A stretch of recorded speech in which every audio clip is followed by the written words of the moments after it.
You are watching Xirtus. And Noah, are you hip to the Saudi star issue? The Saudi star issue. Yeah, Speak have you more. ever heard about that? So, like with the tarot arcana and the way that they correspond to the zodiac in part, there's obviously Right. 22 arcana, but the way that that's all laid out, there's Crowley is known to have taken two cards, Yeah. associations, and switched them, which is Sadi and Hay. And so Hay would normally, in a tarot deck, would correspond to the Emperor, which is interesting because it's a feminine letter. Just even in the language itself, you have masculine, feminine letters, right? But he switches that with the star, and there's an argument that that's like that he's not really doing anything himself necessarily. It's more like just showing the defect as it exists in this interim of the fall, right? So, but the reason why I'm bringing it up is because you're speaking to Aries. Like Aries corresponds to the Emperor traditionally, right, in terms of the correspondence of the Hebrew letters to the 22 Arcana. Whereas, so to move the Emperor to the placement of the star in the regular arrangement as like a vesica, when you do like Thomas Campbell's like hero's journey, you make it so that in doing so, by putting the star in the placement of the Emperor, by making her as Hay and making him as Sadi, saying Sadi is not the star, you're actually taking um, uh, so Sadi would normal is from its Phoenician and Chaldean roots as a fishhook, as a pictograph.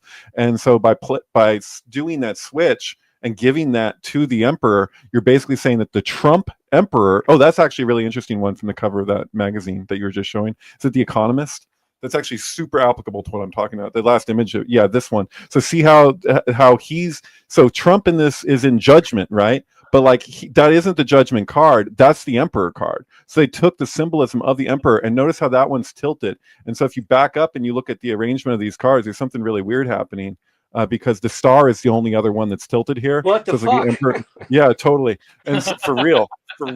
So like, I'm like, I've tripped out on this layout. Yeah. So, but anyway, that you're basically putting the Emperor next to the Tower in that arrangement by that switch. The Tower is Mars.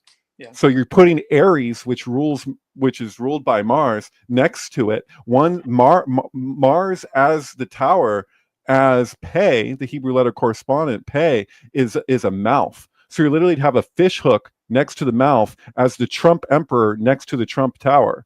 So like it's like they get connected, and so there's almost like a like archetypal gravity that's being communicated of like this is just where it lands, because this is like the ephemeral name, right? But you're rearranging it as the clipo. It's hard to explain this, it gets kind of complicated, but just trying to as with as much brevity as possible, the clipo mirrored tetragrammaton, and then tetragrammaton is represented as the tree itself extending, which includes these 22 pathways, right? So ultimately these 22 letters, even though you'd say Yud Hey Vav Hey is tetragrammaton, the four-letter name, each section of the tree, like from Keter to Bina, that's Yud, and then Bina itself, that's Hey, is female, right? The father and the mother, Abba and Ima.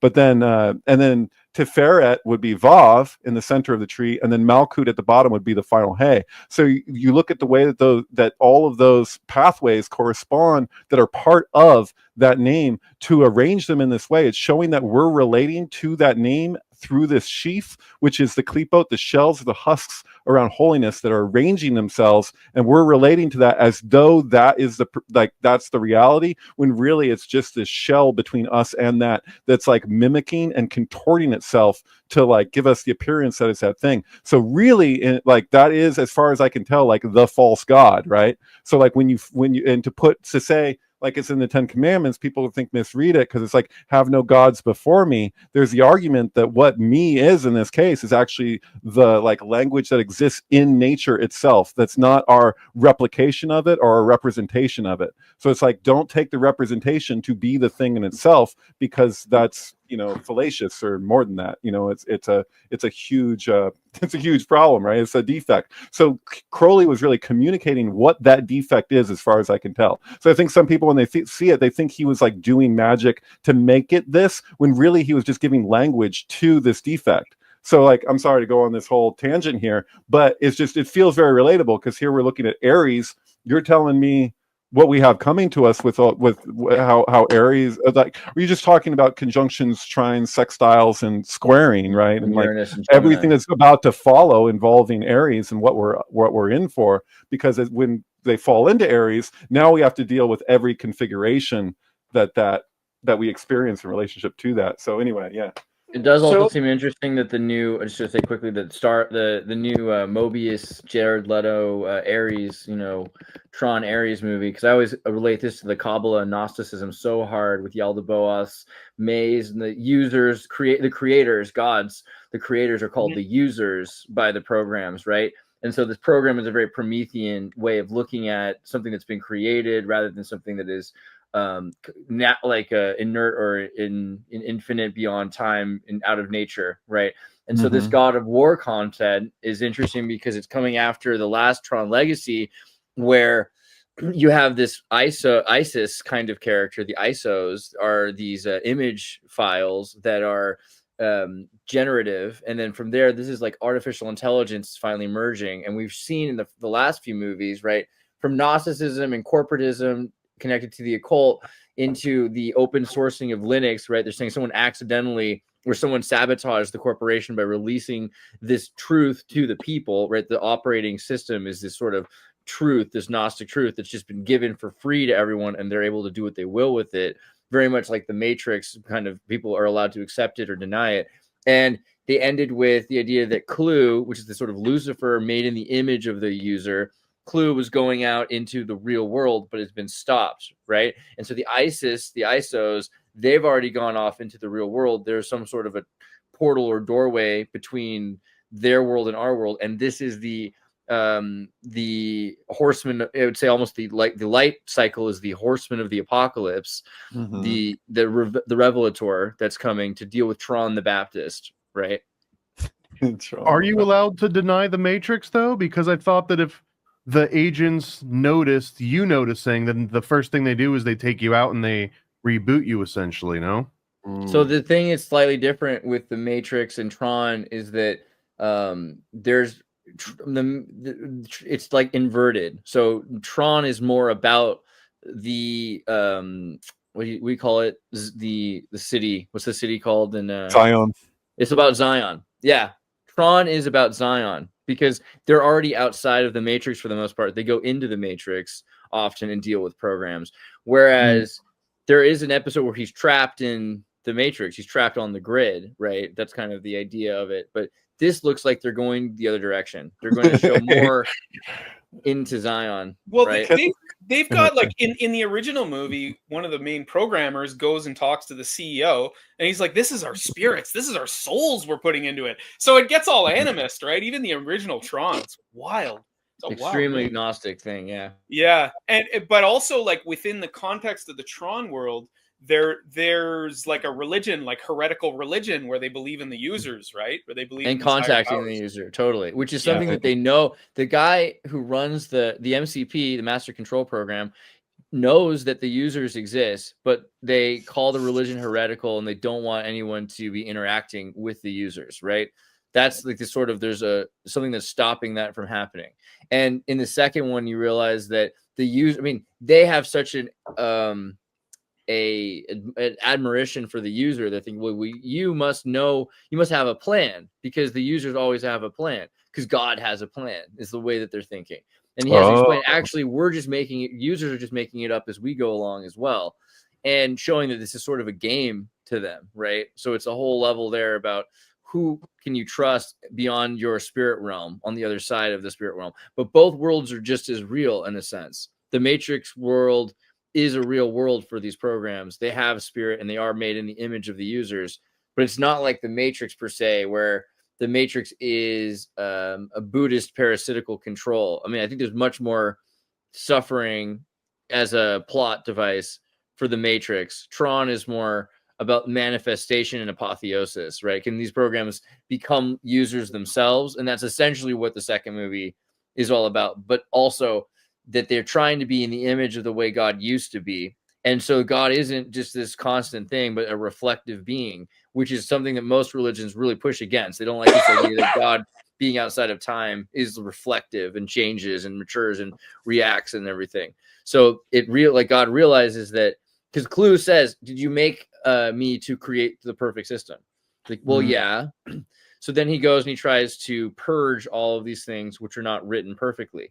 But those are the things that are the most interesting to the user, Flynn, because he's interested in their algorithmic, generative, natural, organic, digital biodigital jazz, he calls them, right? So can the Facebook episode of South Park be canon? Sorry, real quick. What year was the original Tron released? 82, I think. Oh, yeah. 1982. That's the year Philip K. Dick died, right? What was the predominant color in Tron? Blue or red? I guess. Blue. Red. Yeah. It's like red turning to blue. It starts red and it goes blue as it moves along. Oh yeah. But the good guy color is blue. All right. Yeah. So what were video games like in 1982 to the average American with the complexity? And what was computer use to the average American in 1982? The depth of cyberspace that we were allowed. Like that movie in 1982, like that was kind of Eddie Van Halen kind of shit.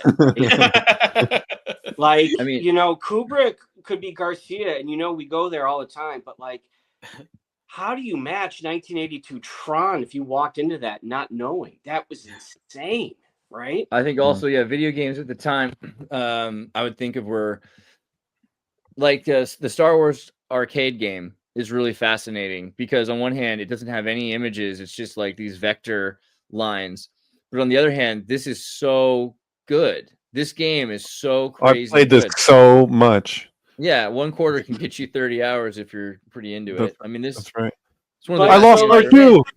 I have a hard time calling it an arcade game because this is actually like a simulator. This, I think, is what that movie, The Last Starfighter, is based on. Like, this is not just a game, I just had to look up, and actually, 1982 was a banger of a year for video game. Listen to the roster of video games that came out: Dig Dug, Pitfall, Miss Pac-Man, Zaxxon, Donkey Kong Jr., Q*bert, Moon Patrol. These are all massive arcade games. I remember playing these same exact games in the arcade in in the mid to late 1980s.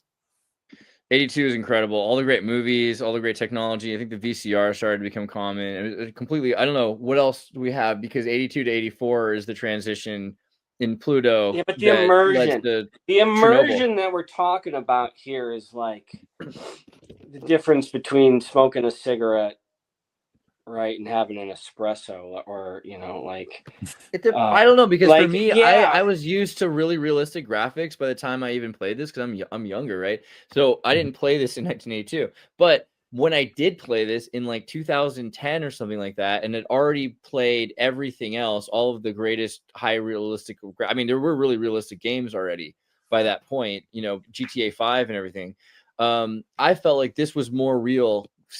There's something about the vector lines.